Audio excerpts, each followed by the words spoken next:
This channel does not promote any violent, harmful, or illegal activities. All content provided by this channel is meant for an educational purpose only.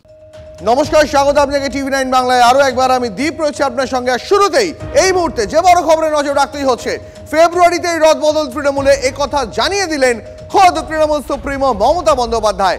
Saraswati পুজো পেরিয়ে গেলেই দলের রদবদল। মুর্শিদাবাদে দলীয় নেতৃত্বের সঙ্গে বৈঠকে বার্তা তৃণমূল নেত্রীর। জেলা থেকে ব্লক স্তরে রদবদলের বার্তা তৃণমূলে তিনিই শেষ কথা। আরো একবার বোঝালেন তৃণমূল সুপ্রিমো, সংগঠন আমিই দেখব, আরো একবার স্পষ্ট করলেন মমতা। আরো একবার জানিয়ে রাখি আপনাদের, সরস্বতী পুজোর পরেই তৃণমূলের খোল নলছে বদলে যাবে, রদবদল আসন্ন। মুর্শিদাবাদে দলীয় নেতৃত্বের সঙ্গে বৈঠকে এমনই বার্তা তৃণমূল নেত্রীর। জেলা এবং ব্লক স্তরের রদবদলের বার্তা তৃণমূলের শেষ কথা তিনি ফের বোঝালেন তৃণমূল সুপ্রিমো, সংগঠন আমিই দেখব, আরো একবার স্পষ্ট করলেন মমতা। আর এই নিয়ে কি বললেন তৃণমূল নেতা শোভনদেব চট্টোপাধ্যায়, শুনুন।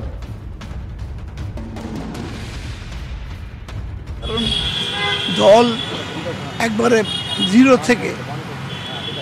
থেকে তিনি দলটা তৈরি করেছেন, জিরো থেকে লড়াই করে সরকারে এনেছেন, সেই সরকারের সাফল্য দিয়ে পরপর 3 বার জিতেছেন, ফলে তিনি দলের পরিবর্তন করবেন, এটাই স্বাভাবিক।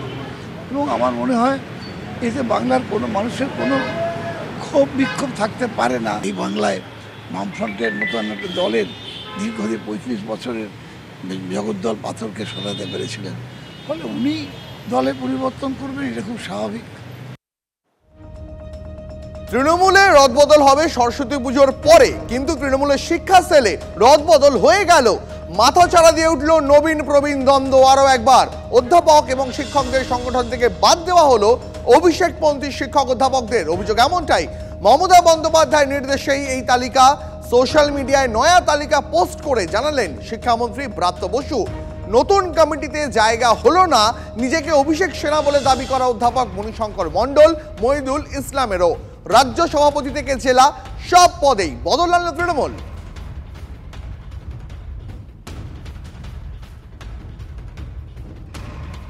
আমরা অভিষেকের সেনা, আমাদের দমানো যাবে না, বিস্ফোরক অভিষেকপন্থী শিক্ষক নেতা মহিদুল ইসলাম। অভিষেক বন্দ্যোপাধ্যায়ের হয়ে আমরা পোস্ট করি, তার হয়ে সমর্থন করি, এটা মানে না আমাদেরকে একাধিকবার হুমকি দেয় যে কেন এগুলো করে আমাদেরকে সরিয়ে দেওয়া হবে। যারা অভিষেক বন্দ্যোপাধ্যায়ের হয়ে পোস্ট করবে তারা দল বিরোধী কাজ করছে এবং তাদেরকে সরিয়ে দেওয়া, তাদের কোনো কাজ করতে হবে না, এরকম বিশৃঙ্খলা তৈরি করে আসছিলেন। আজকে তিনি আমাদের সেই সরিয়ে দিল।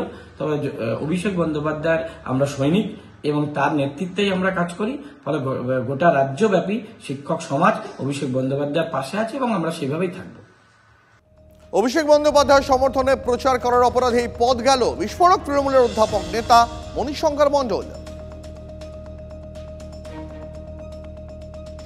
অভিষেক বন্দ্যোপাধ্যায়ের হয়ে প্রচার করা ছাড়া, তার যে কর্মকাণ্ড সেগুলোর প্রচার ও প্রসার করা ছাড়া এদের আর কোনো অপরাধ নেই।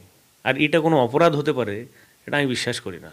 কিন্তু যে ব্যক্তি বা যাদের কাছে এটা অপরাধ বলে মনে হচ্ছে, এর ব্যাখ্যা তারাই দিতে পারবেন। সর্বভারতীয় সাধারণ সম্পাদক অভিষেক বন্দ্যোপাধ্যায়কে করেছেন মাননীয় নেত্রী স্বয়ং মমতা বন্দ্যোপাধ্যায়। তাহলে সেক্ষেত্রে আমি যদি অভিষেক বন্দ্যোপাধ্যায়ের হয়ে কথা বলি, অভিষেক বন্দ্যোপাধ্যায় জিন্দাবাদ বলি, তাতে মমতা বন্দ্যোপাধ্যায়ের যে সিদ্ধান্ত, সেই সিদ্ধান্তকে সমর্থন জানানো এবং তার ভূয়সী প্রশংসা করা বলেই আমার মনে হয়। এটাতে কোনো, এবং আমি মনে করি, এখনও মনে করি যে এই যে ঘটনাগুলো ঘটছে এটা মমতা বন্দ্যোপাধ্যায়ের জ্ঞাতসারে হচ্ছে না এবং তার অনুমতিক্রমে হচ্ছে না।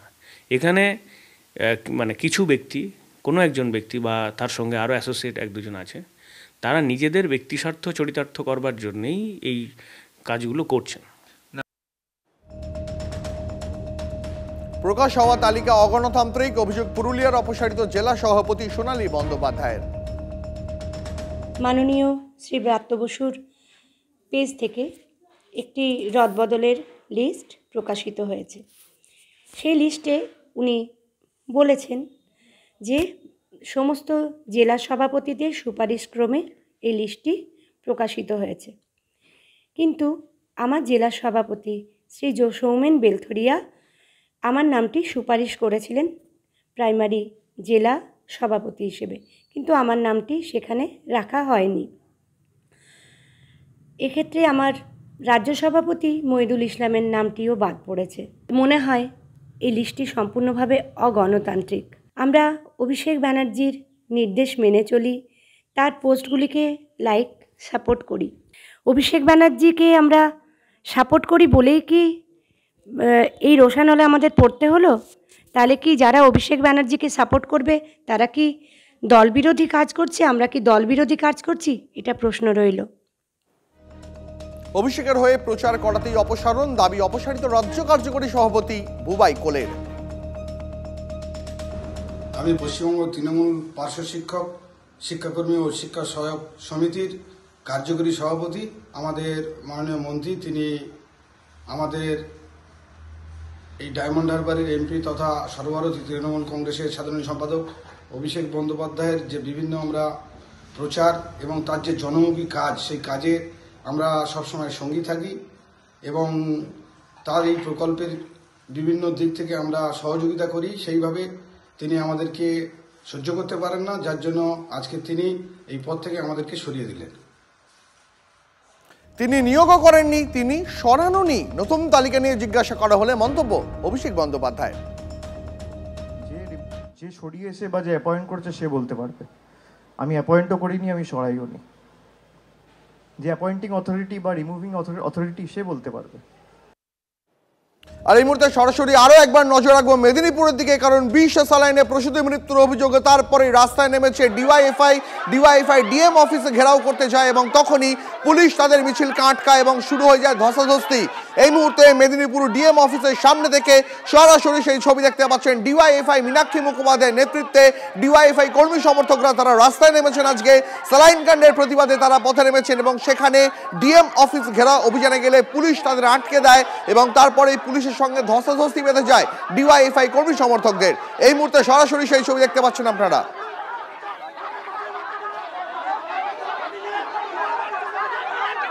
স্যালাইন কাণ্ডের প্রতিবাদে মেদিনীপুরে ডিওয়াইএফআই এর ডিএম অফিস ঘেরাও অভিযানকে ঘিরে ধুন্ধুমার। মীনাক্ষী মুখোপাধ্যায়ের নেতৃত্বে মিছিল আটকাতে এই পুলিশের সঙ্গে ধস্তাধস্তি বাম ছাত্র যুবর। আপনারা দেখতে পাচ্ছেন ডিএম অফিসের বাইরে ডিওয়াইএফআই এর মিছিল আটকে দিয়েছে পুলিশ এবং তারপরেই শুরু হয়ে গেছে ধস্তাধস্তি। সহকর্মী দেবব্রত রয়েছেন মেদিনীপুর থেকে, সরাসরি কথা বলবো। দেবব্রত, এই মুহূর্তে এই ছবিটা ঠিক কেমন? এই মুহূর্তে দফায় দফায় উত্তেজনা তৈরি হচ্ছে, সকাল থেকে প্রায় 3-4 দফায় উত্তেজনা তৈরি হচ্ছে। বাম কর্মী সমর্থকরা কিন্তু ডিএম অফিসের গেট ঘেরাও করে রেখেছে, সেই ডিএম অফিসের গেট টপকানোর চেষ্টা করছে, তার ফলে কিন্তু দফায় দফায় উত্তেজনা তৈরি হচ্ছে। মূলত একটা দাবিকে সামনে রেখে যে আন্দোলন, যে স্যালাইন কাণ্ডে রাজ্য সরকার কাউকে আড়াল করতে চাইছে, মূল দোষীদের আড়াল করতে চাইছে, সেই দাবিকে সামনে রেখেই কিন্তু আজকের আন্দোলন। এবং সেই আন্দোলনে নেমেই কিন্তু ইতিমধ্যেই কয়েকজন বাম কর্মী সমর্থক আহত হয়েছেন। মীনাক্ষী মুখার্জি যদি এখন রাস্তায় বসে রয়েছেন, তাদের গেটে তিনি নিজেই বসে রয়েছেন এবং তিনি চাইছেন ভেতরে যাওয়ার, প্রবেশ করার চেষ্টা করছেন, তার ফলে কিন্তু দফায় দফায় উত্তেজনা তৈরি হচ্ছে এবং সেই উত্তেজনা কিন্তু এখনো চলছে। এবং মূল দাবিতে, সেই দাবি থেকে কিন্তু মীনাক্ষী মুখার্জি তার বক্তব্য আমরা দেখিয়েছিলাম, সে তার বক্তব্য থেকে কোনোভাবেই সরছে নারাজ। তার ফলে কিন্তু এই আন্দোলন এবং সেই বাধা পুলিশ প্রশাসনের পক্ষ থেকে দেওয়া বাধা দেওয়া হচ্ছে, সেই বাধা কিন্তু সেজন্যই বারবার বামেদের পক্ষ থেকে দাবি করা হচ্ছে যে যদি পুলিশ প্রশাসন সঠিক তদন্ত চান তাহলে কিন্তু তাদের যে বিক্ষোভ অবস্থান তাকে সমর্থন করুক। এই দাবিটাও কিন্তু এবার আস্তে আস্তে উঠছে। দেবব্রত, সেই ছবি দেখতে পাচ্ছি আমরা। মীনাক্ষী মুখোপাধ্যায় তিনি বসে রয়েছেন ডিএম অফিসের সামনে, তাকে সেখানে কার্যত দড়ি দিয়ে পুলিশ একটা ব্যারিকেড তৈরি করে রেখেছে, যে ব্যারিকেডের ওপারে পুলিশ যেতে দিচ্ছে না। ডিওয়াইএফআই সমর্থকরা তারা সেখানেই বসে পড়েছেন, বসে প্রতিবাদ দেখাচ্ছেন। স্যালাইন কাণ্ডের প্রতিবাদে মেদিনীপুরের ডিওয়াইএফআই এর ডিএম অফিস ঘেরাও অভিযান এবং সেই অভিযানকে ঘিরে ধুন্ধুমার। মীনাক্ষী মুখোপাধ্যায়ের নেতৃত্বে মিছিল, পুলিশ আটকাতেই শুরু হয়ে যায় ধস্তাধস্তি। আপনারা দেখতে পাচ্ছেন সেই ছবি সরাসরি এই মুহূর্তে টিভি9 বাংলায়। মেদিনীপুর ডিএম অফিস অভিযান, ডিওয়াইএফআই কর্মী সমর্থকদের মীনাক্ষী মুখোপাধ্যায়ের নেতৃত্বে তারা সেখানে পৌঁছয় ডিএম অফিস ঘেরাও করতে যায় এবং তখনই পুলিশ তাদের আটকে দেয়। পুলিশ রাস্তায় ব্যারিকেড দিয়ে দিয়েছে, দেখতে পাচ্ছেন দড়ি দিয়ে ব্যারিকেড দেওয়া হয়েছে, সেই ব্যারিকেডের ওপারে যেতে দেওয়া হচ্ছে না বাম কর্মী সমর্থকদের, বাম কর্মী যুবদের। এবং সেই মুহূর্তে মীনাক্ষী মুখোপাধ্যায় তারা রাস্তায় বসে পড়েন, রাস্তায় বসে তারা বিক্ষোভ দেখাতে শুরু করে দিয়েছেন। এই মুহূর্তে তারা অবস্থানে বসে পড়েছেন। মীনাক্ষী মুখোপাধ্যায়কে দেখতে পাওয়া যাচ্ছে, পাশাপাশি দেবাঞ্জন নন্দী তাকেও দেখতে পাচ্ছি এই মুহূর্তে, এবং অন্যান্য ডিওয়াইএফআই যারা ছাত্র যুব সংগঠনের শীর্ষ নেতৃত্ব রয়েছে তারাও এখানে উপস্থিত রয়েছেন এই মুহূর্তে। সেই ছবি আপনারা এই মুহূর্তে দেখতে পাচ্ছেন টিভি9 বাংলায়।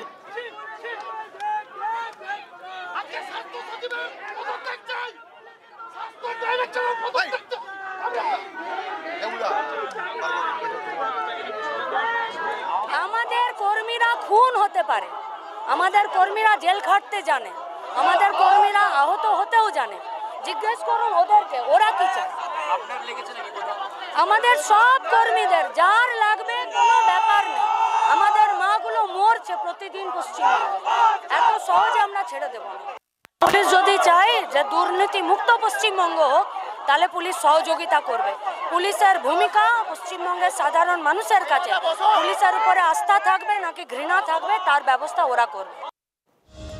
এই মুহূর্তে আরো একটা ব্রেকিং নিউজের নজর রাখবো। পিছিয়ে গেল তিলোত্তমা মামলার সুপ্রিম শুনানি। তিলোত্তমার বাবা মায়ের আবেদনের সুপ্রিম শুনানি আগামী 29শে জানুয়ারি জানিয়ে দিল সুপ্রিম কোর্টের প্রধান বিচারপতির বেঞ্চ। নয়াদিল্লি থেকে জ্যোতির্ময় রয়েছেন আমাদের সঙ্গে। জ্যোতির্ময়, আজ সুপ্রিম কোর্টে এই মামলার শুনানি আরো পিছিয়ে গেল, কেন? দেখো, যখন কোনো মামলা ফাইল করা হয় তখন নিয়ম অনুযায়ী সেই মামলার সঙ্গে সংযুক্ত সমস্ত পক্ষকে, সেই সংশ্লিষ্ট প্রত্যেকটা পক্ষকে সেই মামলার কপি বা সেই পিটিশনের কপি সার্ভ করা হয়, বা এক্ষেত্রে কোর্টের তরফ থেকে নোটিশ ইস্যু করা হয়। অর্থাৎ কি দাবি করা হচ্ছে সেই বিষয়টি সংশ্লিষ্ট পক্ষের কাছে প্রথম যায়, তাদের জবাব তলব করা হয় এবং তারপরে হিয়ারিং শুরু হয়। আজকের যে স্টেপ সেটা কিন্তু প্রসিডিউরাল একটা স্টেপ, পদ্ধতিগত একটা পদক্ষেপ। এক্ষেত্রে আমাদের মাথায় রাখতে হবে যে শিয়ালদা কোর্টে জাজমেন্ট আগেই নির্যাতিতার বাবা মা তারা কোর্টে পিটিশন ফাইল করেছিলেন শীর্ষ আদালতে, এবং তাদের বক্তব্য ছিল যে যেভাবে সিবিআই তদন্ত করেছে সেই তদন্তে তারা একেবারেই সন্তুষ্ট নয়, এবং সেক্ষেত্রে সুপ্রিম কোর্টের হস্তক্ষেপ তারা দাবি করেছিলেন। এবং তার পরবর্তী ক্ষেত্রে নতুন করে আরও 2টি পিটিশন ফাইল হয়েছে। আজ প্রধান বিচারপতি বলেন এই যে 3টি অ্যাপ্লিকেশন ফাইল হয়েছে সব পক্ষকে এই অ্যাপ্লিকেশনের কপি সার্ভ করা হোক, এবং তার পরবর্তী ক্ষেত্রে 29 জানুয়ারি পরবর্তী শুনানি হবে। এবার যেটা গুরুত্বপূর্ণ বিষয়, গত 10 ডিসেম্বর যখন শেষ শুনানি হয়েছিল সেই সময় সুপ্রিম কোর্ট জানিয়ে দিয়েছিল যে পরবর্তী শুনানি হবে 17ই মার্চ, যে সপ্তাহ শুরু হচ্ছে সেই সপ্তাহে পরবর্তী শুনানি হবে। এর মধ্যে কোনো সময় যদি কোনো রকম ডেভেলপমেন্ট হয়, কোনো পক্ষ যদি মনে করে যে তারা তাতে সন্তুষ্ট নয়, তাহলে তারা সুপ্রিম কোর্টের দ্বারস্থ হতে পারে। আর ঠিক এই জায়গাতেই নির্যাতিতার বাবা মা তারা প্রথম থেকে যে কথা বলে আসছিলেন যে তারা যে পদ্ধতিতে যে প্রক্রিয়ায় তদন্ত হচ্ছে তাতে তারা একেবারেই তারা সন্তুষ্ট নন, এবং কোথাও তারা ফিল করছেন যে তথ্য প্রমাণ লোপাট করা হয়েছে বা এই ঘটনার সঙ্গে আরও যারা যুক্ত রয়েছে তাদেরকে কোথাও শাস্তি দেওয়া হচ্ছে না। বুঝতে পেরেছি জ্যোতির্ময়, আপাতত অনেক ধন্যবাদ তোমাকে। নজর রাখো। আরো একটা খবরের নজর রাখতেই হচ্ছে, শিয়ালদা আদালতের তিলোত্তমা রায়কে চ্যালেঞ্জ করে রাজ্যের মামলার গ্রহণযোগ্যতা নিয়ে এবার প্রশ্ন তুলল সিবিআই। পরিবারকে জানানো হয়েছে কিনা জানতে চাইলেন বিচারপতি, জানানো হয়নি বলে জানালো রাজ্য। আমরা মা বাবার কথা শুনতে চাই, মুক্তি পেয়ে গেলে যে কেউ আসতে পারে, কিন্তু সর্বোচ্চ সাজা চেয়ে কারা আসবেন আইনে তার নির্দিষ্ট ব্যাখ্যা রয়েছে বললেন বিচারপতি। মামলার এখতিয়ার এবং গ্রহণযোগ্যতা নিয়ে সোমবার বিচারপতি বসাক এবং বিচারপতি রশিদির ডিভিশন বেঞ্চে পরবর্তী শুনানি।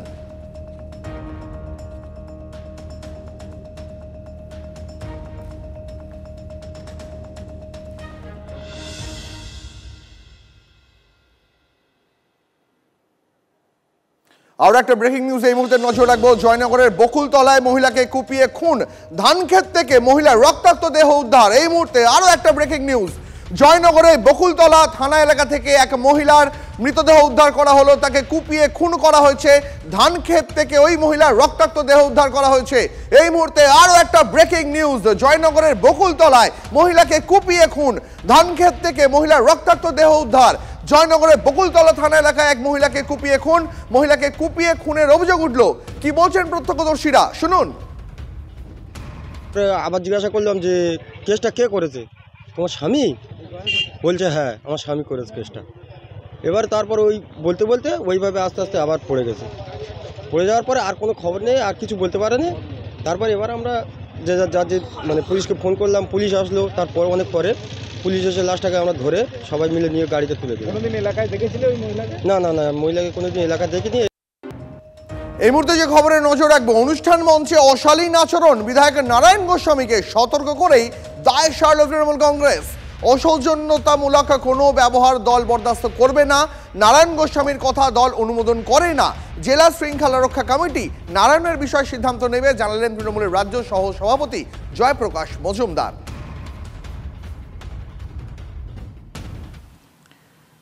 দলের শৃঙ্খলা এবং অনুশাসন বিশেষভাবে সকলকে মেনে চলতে হবে, এই নির্দেশও বারবার দেওয়া হয়েছে।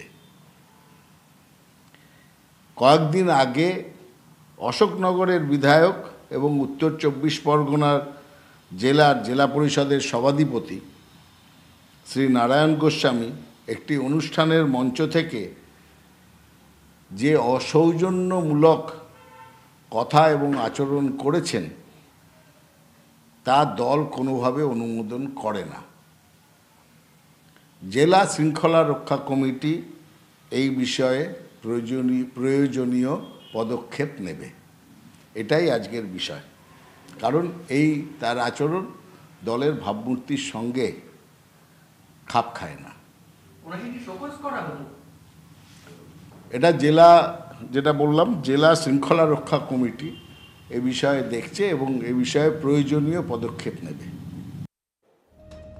অনুষ্ঠানে মঞ্চ থেকে মহিলাদের প্রতি কুকথা, অশালীন আচরণ বিধায়ক নারায়ণ গোস্বামীকে সতর্ক করে দায় সারল তৃণমূল কংগ্রেস। এই মুহূর্তে বিজেপি নেতা দিলীপ ঘোষ রয়েছেন আমাদের সঙ্গে। দিলীপ বাবু, দলে তৃণমূল কংগ্রেসের অন্দরে শৃঙ্খলা রক্ষা কমিটি 3খানা তৈরি করে দিয়েছিলেন দলীয় সুপ্রিমো, তারপরেও বিধায়ক যখন মহিলাদের প্রতি কুকথা বলছেন, অশালীন আচরণ করছেন, তখন শুধুমাত্র তাকে সতর্ক করে দায় সারল দল। টিএমসি পার্টি, তার আবার শৃঙ্খলা রক্ষা কমিটি, যদি সত্যি সত্যি ব্যবস্থা নেওয়ার চেষ্টা করে ওরা, তাহলে পার্টিটা উঠে যাবে, ঠক বাজতে গা উজাড় হয়ে যাবে। সেজন্য প্রতিনিয়ত আমরা ওগুলো দেখি, শুনি, নিজেদের মধ্যে কি ওটা হয়, অন্য পার্টির সম্বন্ধে, মহিলাদের সম্বন্ধে, এটা খুব সাধারণ ব্যাপার হয়ে গেছে। আর টিএমসির মধ্যে সে ক্ষমতা নেই এই লোকগুলোকে বাদ দিয়ে ওরা পার্টি চালাতে পারে বা এদের বিরুদ্ধে কোনো ব্যবস্থা নেই। বেশ, আপনাকে অনেক ধন্যবাদ।